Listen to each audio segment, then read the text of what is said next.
It's hot, it's cold, it's windy, it's raining, it's hot again. It's British summertime. So what can we do?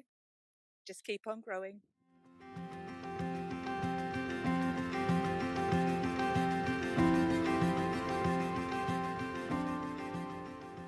At this time of year in our veg patch, we will have already sort of grown an awful lot, which needs harvesting now. But obviously, as soon as we harvest, we have big open spaces. Now, this was my onion and my shallots bed, and I have removed those, and there is an empty space. I did already start into planting some of my beetroot, which is looking quite well at the moment, although I am going to re-sow another line from the Heritage Library or Garden Organics, and that's really exciting. And if you're going to be doing any more beetroot, now is the time to be doing it. Once we're outside of July, it's going to be too late. Now, what I also put in this area were my aubergines. Now, I planted these sort of towards the end of May, and then we had a lovely harsh surprise frost. Never cast a cloud till May is out was really the saying this year.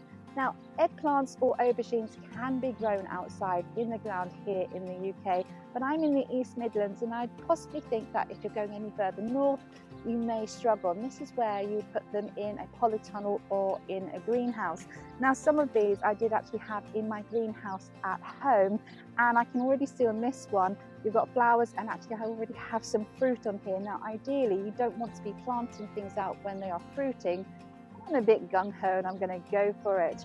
Now, I am going to be planting these fairly close together, but actually aubergines, they're going to be okay with that. They will bush out, but they're going to almost support each other. So again, I'm not too worried about the close proximity, because I have other things going on in here, like my spinach and my kale, which are going to be either side.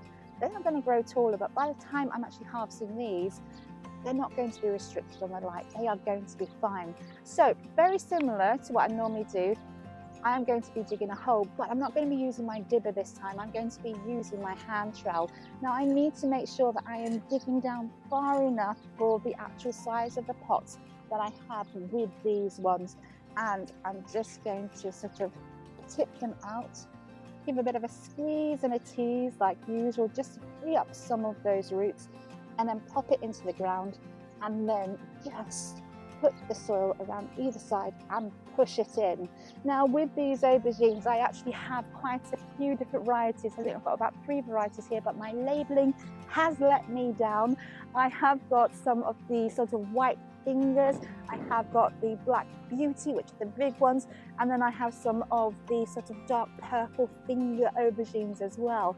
Now, I'm not too worried again about the proximity with these, because actually they are self-fertile. They will sort of pollinate themselves. So even though they need that buzz pollination in order to be effective and to grow, I'm not worried about the fact that they may cross-pollinate. That is not a problem.